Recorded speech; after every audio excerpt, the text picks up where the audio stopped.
Hello friends, this is Amresh Kumar and again welcome to our YouTube channel Keep Learning with Amresh Kumar। डेट सेंस एक और most important question जिसमें हम central force find करने की कोशिश करेंगे और मोस्ट इम्पोर्टेंट है। इसके पॉइंट ऑफ व्यू बहुत सारे क्वेश्चंस आते हैं एग्जाम में, तो ज़रूर आपको देखने को मिलेगा। तो without waiting much more time will start our question. Given that find the law of force. Law of force आपको फाइंड करना है टुवर्ड्स द पोल, पोल की साइड जो लगा है, मतलब कि फिक्स पॉइंट पे लगा है। अंडर विच द कुछ गिवन कंडीशंस हैं, अंडर विच द कर्व की इक्वेशन गिवन है r raise to the power n is equal to a raise to the power n cos theta can be describe. मतलब कोई force है, उस force को लगाने के बाद वो कहता है जो सेंट्रल ऑर्बिट बनेगा वो इस कर्व का बनेगा। जो भी ये इक्वेशन है, इस टाइप का सर्कल वटेवर जो भी ये है वो बनाएगा, कैन बी डिस्क्राइब। प्रूफ क्या फाइंड क्या करना, hence obtain the law of force. आपको वो फोर्स फाइंड करना है। कौन सा फोर्स फाइंड करना है कि हम वो फोर्स अप्लाई करें और हमें क्या मिले, अंडर विच अ कार्डियोड। ये नोट करने वाली बात है बेटा, कार्डियोड कैन बी डिस्क्राइब, कि वो वाला फोर्स फाइंड करो जिस फोर्स को लगाने के बाद हमारे पास क्या बन जाए, जो सेंट्रल ऑर्बिट है वो एक कार्डियोड टाइप बने। ठीक है, तो यहाँ पे कार्डियोड क्या होता है उसके बारे में बात करेंगे। पहले तो आप कार्डियोड को भूल जाओ कि कार्डियोड के लिए हम काम नहीं कर रहे। जनरली आपको अगर ये कार्डियोड ना भी दिया होता तो भी हम ऐसे ही काम करते जैसे मैं अभी स्टार्ट करूंगा, और अगर कार्डियोड दिया हुआ है तब भी मैं ऐसे ही स्टार्ट। कार्डियोड का लास्ट में रोल प्ले होगा, जो बाद में होगा वो मैं बताऊंगा आपको क्या उसका रोल है। तो पहले आप ये ध्यान रखें, आपको सिर्फ और सिर्फ इन क्वेश्चंस में क्या गिवन होगा। देखो, आपको एक कर्व की इक्वेशन गिवन होगी हमेशा, और उस कर्व की इक्वेशन की हेल्प से आपने हमेशा लॉ ऑफ फोर्स F की वैल्यू फाइंड करनी है। क्लियर हो गया ये बात? तो कैसे करेंगे वो देख लें आप। तो सबसे पहले तो आपको जो भी कर्व की इक्वेशन दी हुई है, इक्वेशन में जो भी क्वेश्चन है वो डिपेंड करेगा क्वेश्चन पे, वो हमें दी हुई है उसको लिख लेंगे। तो गिवन कर्व क्या है, r raise to the power n is equal to a raise to the power n cos n theta. चूंकि यहाँ मेरे पास यहाँ पावर n है, वैसे जनरली आपको इक्वेशन किस टाइप से दी हुई होगी बेटा कि r is equal to a cos theta, इस टाइप से दे देगा, या r is equal to 2a cos theta, what कुछ भी इक्वेशन दे देगा। r सिंगली एक पावर में दिया होगा सिंपली। यहाँ पावर n है, उसको भी हम बताएंगे कैसे करेंगे। तो जब पावर n की फॉर्म में दी हुई हो r की आपको, तो वहाँ पे log ले लिया जाता है दोनों साइड। लेकिन log लेने से पहले हम यहाँ पे एक सब्स्टिट्यूशन करेंगे। क्यों करेंगे? देखो बेटा, क्योंकि मुझे पता है कि जो डिफरेंशियल इक्वेशन होती है ना सेंट्रल ऑर्बिट की, जो मैंने कराई थी डेराइव आर्टिकल में, उसको नहीं देखा तो प्लीज प्लेलिस्ट में जाके देख लेना, इंपॉर्टेंट है, आ जाता है उसको प्रूफ करने के लिए। कि मुझे पता है कि सेंट्रल ऑर्बिट की डिफरेंशियल इक्वेशन क्या होती है, d2u by D theta square plus u is equal to f by H square U square. ये मेरे पास क्या होते हैं बेटा, इसका यूज करूंगा मैं।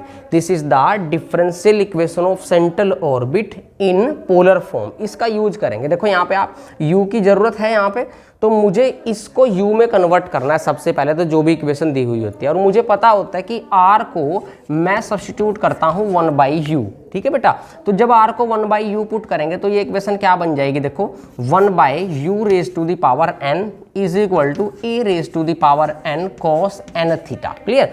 मैं क्या करूंगा, इस u raise to the power n को राइट साइड शिफ्ट कर लेता हूं, तो ये क्या बन जाएगा, देखो a raise to the power n into U raise to the power n cos n theta equal to 1। तो डायरेक्ट मैं यही लिखूंगा, क्या ये क्या बन जाएगा, a raise to the power n u raise to the power n cos n theta equal to 1। ये इक्वेशन बन गई बेटा मेरी। ठीक है, क्लियर सबको? इसको मैं मान लेता हूँ इक्वेशन नंबर 1। क्लियर? यहाँ से रोल प्ले होगा। अब अगर यहाँ पे n पावर दी हुई है तो वहाँ पे ऐसे केस में आप log ले लेना। जब हम log taking log on both side, तो क्या होगा, देखो यहाँ पे इसमें log का फॉर्मूला लगा दो। यहाँ पे ये a है, इसको b मान लो, इसको c मान लो। हमें log का फॉर्मूला पता है कि log a इंटू बी क्या होता है, log a plus log b, ये मुझे फॉर्मूला पता है।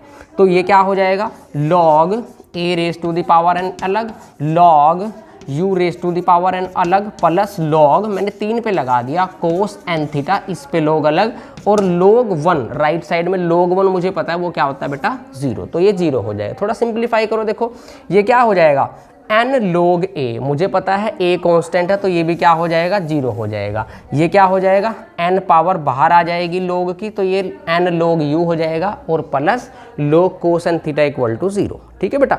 अब बस अब इसके बाद आपने करना है taking derivative with respect to theta, क्योंकि मुझे देखो क्या करना है, d2u/d स्केयर की वैल्यू निकालनी है, उसमें u को ऐड करना है और उसको किसके इक्वल रखना है, f/h स्केयर u स्केयर के इक्वल रखना है, वहाँ से f की वैल्यू निकल जाएगी। कैसे अभी देखते हैं। तो आपका मेन रोल कहाँ होना चाहिए कि आपको d2u/d स्केयर निकालना है। तो ये पड़ा u, इसको विद रिस्पेक्ट टू थीटा जब डेरिवेट करेंगे तो क्या होगा, देखो n log u का डेरिवेटिव क्या होगा बेटा 1/u, फिर u का भी होगा du/d plus cos n theta का क्या होगा log cos n थीटा, पहले तो होगा 1/cos n थीटा, फिर cos n थीटा का भी होगा वो क्या हो जाएगा माइनस cos का हो जाएगा sin n थीटा, और फिर n थीटा का भी होगा वो हो जाएगा n, तो उसको लिख देता हूँ मैं यहाँ पे।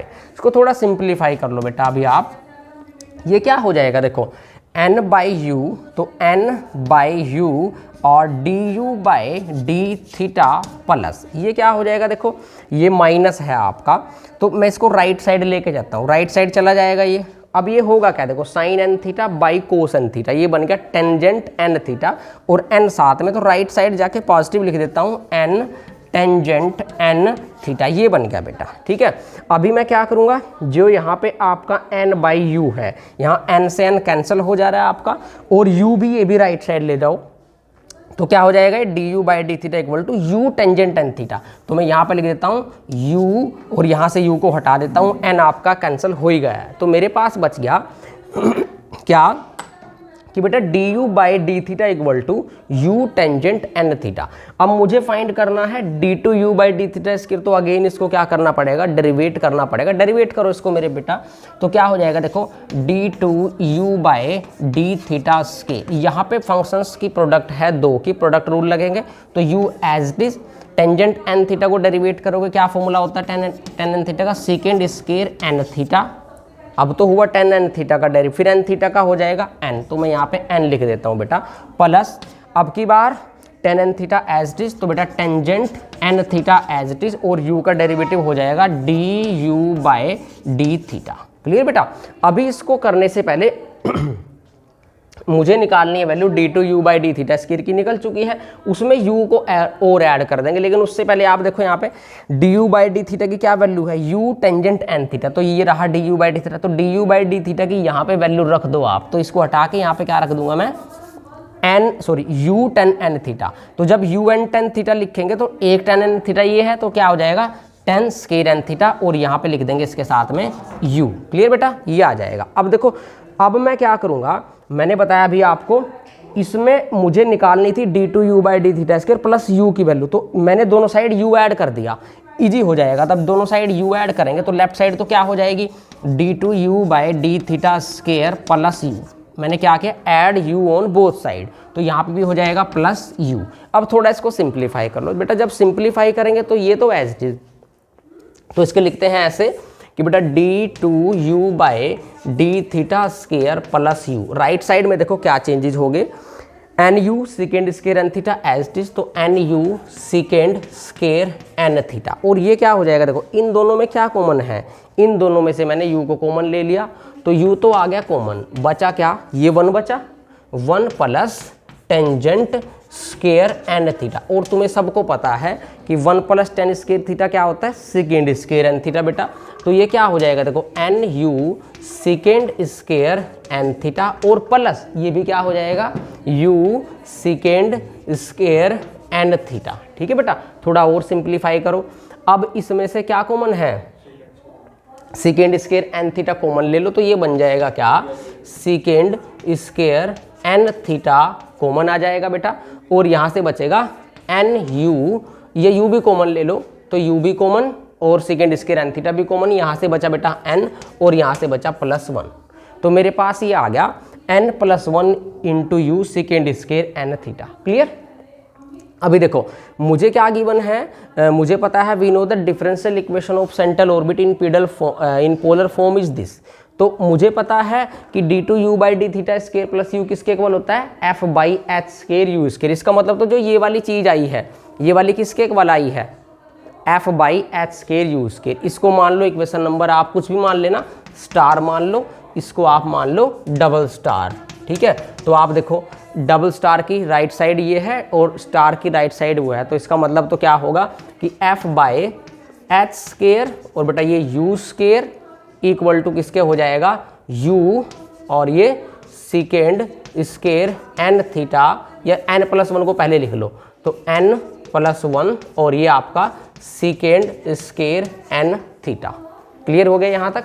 अब एक बात और देखो आप, यहाँ पे क्या मैं कोई चेंजेस कर सकता हूँ। देखो अब मुझे यहाँ पे क्या है गिवन, मुझे निकालनी है f की वैल्यू, तो मैं h स्केयर u स्क्वेयर को राइट साइड लेके जाऊँगा तो क्या हो जाएगा, देखो f equal to H square, अब ये u स्केयर है और जब इधर प्रोडक्ट में होगा तो u की पावर 2 ये है और u की पावर 1 ये है, तो टोटल पावर कितनी हो जाएगी, u की पावर 3, तो u क्यूब हो जाएगा मेरे चांद, u क्यूब लिखेंगे यहाँ पे आप, u क्यूब n+1 और into second square n theta, ये f की वैल्यू आ गई।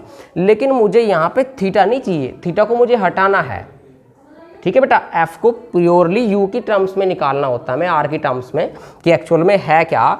मतलब यहाँ पे ये होता है देखो सिंपली कि जो हमने फोर्स लगाया है यहाँ से इस पार्टिकल को मूव कराने में जो फोर्स लगाया है और ये डिस्टेंस को हम हमेशा r मानते हैं, तो वो r की डिस्टेंस की टर्म्स में f मतलब हम f जो है फोर्स वो r की टर्म्स में कितना लगाएं भाई, जितनी मान लिया r आपने 2 मीटर लगाई, तो हम इस 2 मीटर की टर्म्स में f को कैसे रिप्रेजेंट कर सकते हैं, तो f r की टर्म्स में आना चाहिए, मतलब f को u की टर्म्स में लाना है हमें, और r और u एक दूसरे से रिलेटेड हैं, इसलिए कैसे लाएंगे। देखो अभी आप इक्वेशन नंबर 1 देखो ध्यान से, यहाँ पे अगर मैं बात करूँ, यहाँ पे अगर मैं कोसेन थीटा को राइट साइड ले जाऊँ बेटा, तो क्या हो जाएगा 1 बाई कोसेन थीटा क्या हो जाएगा, सेकेंड एन थीटा। समझ पा रहे हैं आप ये।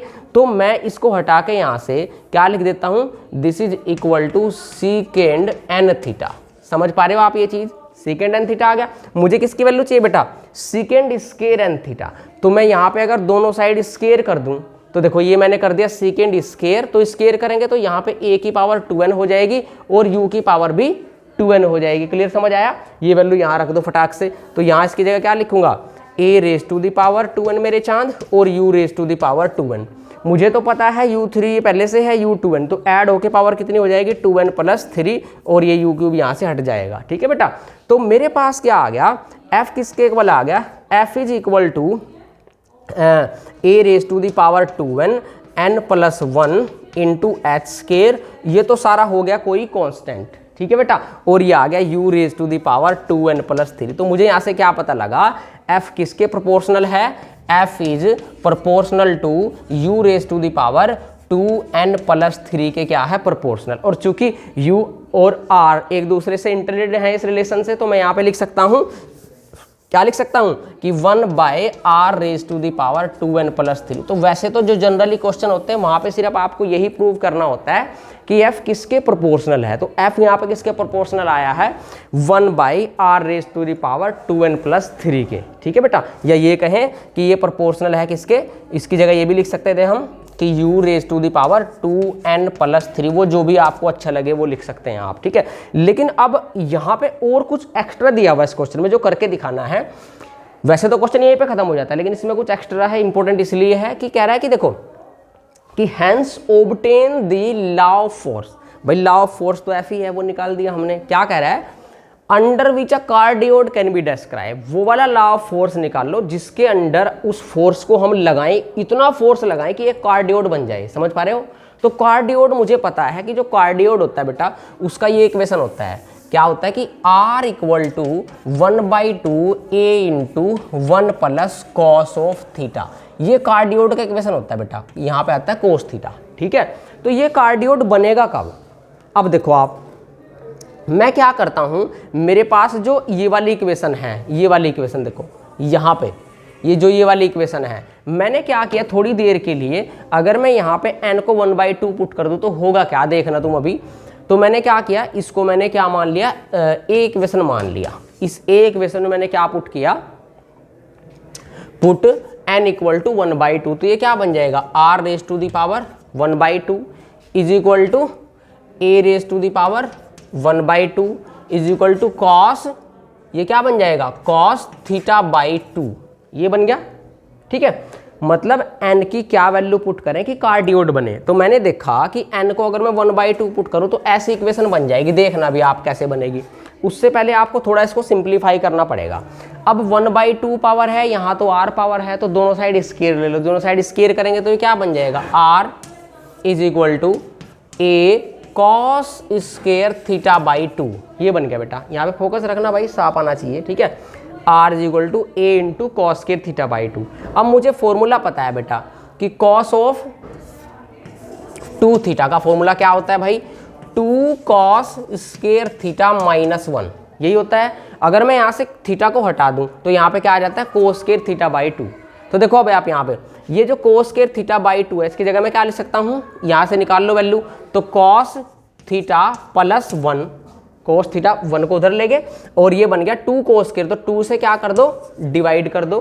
तो cos स्क्वायर थीटा बाई 2 की जगह मैं लिख सकता हूँ cos थीटा प्लस 1/2, लिखो ना फिर यहाँ पे भाई। तो क्या बन गया, r इक्वल टू, देखो a एज इट इज, और ये आ जाएगा cos थीटा प्लस 1 और ये बाई 2।